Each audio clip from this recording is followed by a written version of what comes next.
ఏదో మార్పు కొంచెం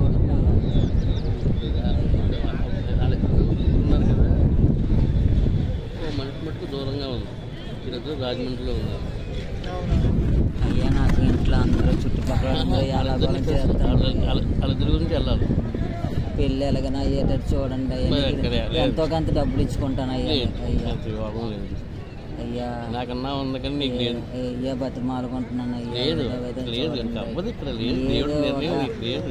ఆ అమ్మాయికి డబ్బు గిబ్బు ఏం లేకపోయినా పర్లేదు అయ్యా. చూడండి అయ్యా ఏదో ఒక సంబంధం. పెళ్ళే కదా పెళ్ళే కదా పెళ్లి యోగం లేదా? లేదు అయ్యా. అలాగంటే అలాగయ్యా మీరు ఏదో ఏదో పూజ మంత్రం ఏదో గట్టి ఏదో దాని పరిష్కార మార్గం ఏం లేదా? పరిష్కార మార్గం ఏదైనా చేయండి. డబ్బులు 10 రూపాయలు ఎక్కువ ఇస్తాడు. డబ్బులు ఇచ్చుకుంటాను చూడండి అయ్యా. అయ్యా అయ్యా అయ్యా ఇంకా పంతులు గారు మీరే ఇప్పుడు ఇది ఎంతరికి మీరే పెడతారు కదా. ఇది మీరే లేదంటే నా పరిస్థితి ఎలాగయ్యా?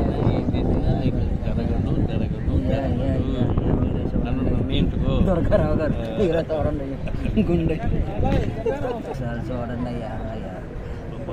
ఎన్నో ఊర్లు తిరిగానండి. మీరే పెద్ద పంతులు. ఈ మొత్తం అందరికి మీ చేతిలో ఉంటుంది అన్నారు. గుడికి వెళ్ళమంటారు. ఆ గుడికి వెళ్ళే రోజు దేవుడి నిర్ణయం అనుకో. కలిసే యోగం అక్కడికి వెళ్తే ఆ పక్కన గుడికి వెళ్ళు. నీకు దేవుడి నిర్ణయం వల్ల జరిగితే జరగదు. అక్కడికి వెళ్ళు. ఆ గుడికి వెళ్తే నీకు దగ్గరుండి మీరే దగ్గరుండి పెళ్లి చేయించాలి. అదే చేస్తాను నేను చెప్పాను కదా. నాకు తోడు కావాలయ్యా. నేను నేను ఒక గుడికి తీసుకెళ్తాను. ఆ గుడికి వెళ్ళొచ్చాయి. వెళ్ళొచ్చిన తర్వాత ఆ పాప ఆ అమ్మాయో ఎవరో అనేది అప్పుడు దొరికొచ్చి దేవుడయ్యా. వేడి ఎక్కువ వేడిగా ఉంది. వేడి తయారు చేయి. వేడి తయారు చేయి. సరే శుభ్రం తగ్గించు. అమ్మాయి దగ్గర మటుకు కొద్దిమందికి ఉండాలంటది, కొద్దిమందికి ఉండకూడదు. అర్థమైందా?